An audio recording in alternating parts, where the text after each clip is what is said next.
guys? Jared Welch, RacingDudes.com. I'm here to take a look at Sunday's Grade 1 race at Del Mar. That's Race 7, the Matriarch Stakes. It's Grade 1.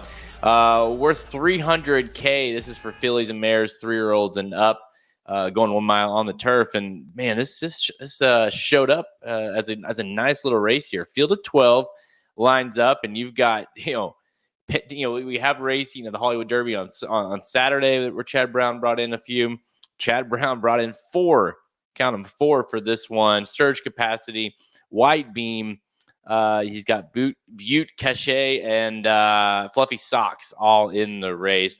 Whitebeam is going to be your 3-1 favorite here, and I understand why. But listen, I'm going to try to beat her with the horse. And one thing you'll notice about my top 4 that I'm about to list, I'm all coming off the pace in some regards, whether it be closer or coming from way off of it.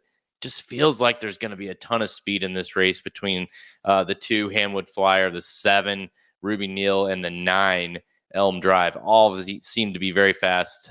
You would think that at least 1 or 2 of those are going to dictate things on the front end. So let's get to it. My top pick of the race is going to be the 8 Queen Goddess. Is your second choice there at 4-1.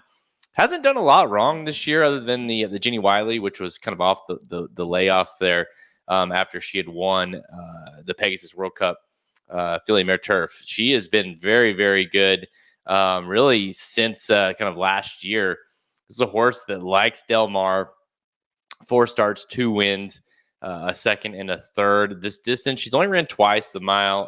And she's ran twice and got second twice. So debut, she kicked off things going a mile, and then last time out off of another layoff from May to November, ran a mile in the Goldacova at Santina and ran well. Really looked like a winner. You go watch that race. In closing remarks, who is also in this race, kind of ran her down late.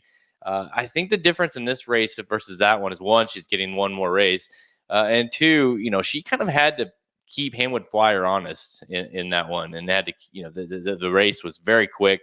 Hamwood Flyer, and she was the one that kind of had to push her.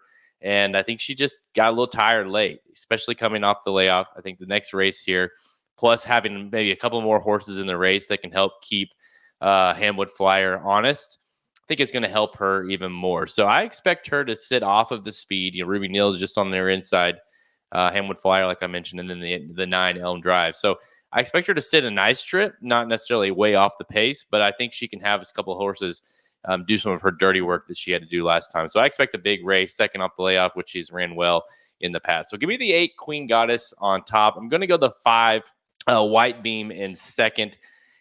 You're at a point here where when you're talking about Chad Brown horses, you're just trying to pick the one you think is going to, perform the best.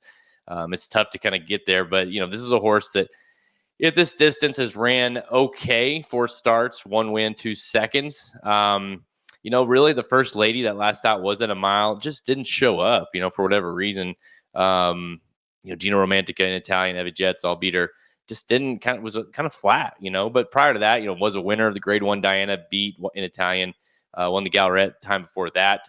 She's a nice horse. I think the mile will be fine for her. I don't necessarily believe that's an issue.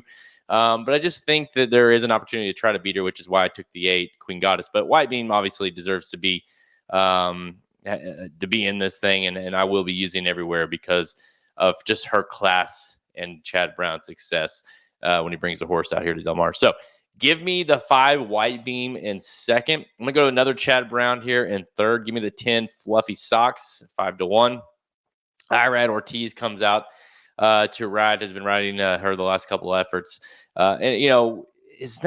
She's one of those that I could see rolling here and winning. She did win at Churchill Downs earlier this year and looked really, really good doing it. Has been okay, not like she was terrible in the Bellstone Spa. Got second to Heavy Jets, got third last time out to technical analysis. She's a good horse. It's just sometimes she's pace dependent. I do think the pace is going to be nice for her here, which is why I'm going to use her in third.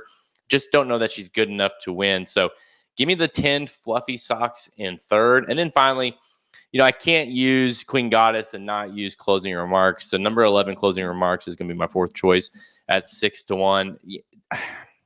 That race came a little bit out of nowhere. She has ran well, but that was a nice performance. But the key for me is she likes this distance and she really likes Del Mar. I think that's, 5 starts at Del Mar, 3 wins. I think that's a big factor for me. And the pace will be there. This is a horse that likes to come off of it as well. So for those reasons, I do think we'll see another good performance out of her. I just think Queen Goddess is going to turn the tables here. But if you like Queen Goddess, in my opinion, you got to like closing remarks, especially when you factor in the track bias for her. So give me the 11 closing remarks in 4th. So to recap, the 8 Queen Goddess, number 5 Whitebeam, number 10 Fluffy Socks, and number 11 closing remarks. Again, I think this is going to be somewhat of a pace collapse, even if it's a horse coming way off of it, like Fluffy Socks or closing remarks, or if Whitebeam and Queen Goddess, who I think will sit nice little trips, will kind of get up there and take this thing. But at bottom line, I am playing against any of these, hardcore speed horses in the 2, 7, and 9. So let me know in your comments below. Who do you like in this race? What do you think of my pick? What do you think? How do you think the pace is going to, kind of play out here? Let me know below. Make sure you like this video. Make sure you subscribe to our YouTube channel, and make sure you hit that notification bell so you'll be alerted when we get new videos out there for you guys. As we head into, the end of the year, and these 2-year-olds going to, turn to 3-year-olds, and we go get right back on track for the Kentucky Derby 2024. Tons of content headed your guys' way. Until next time, I'm Jared Welch. See you guys.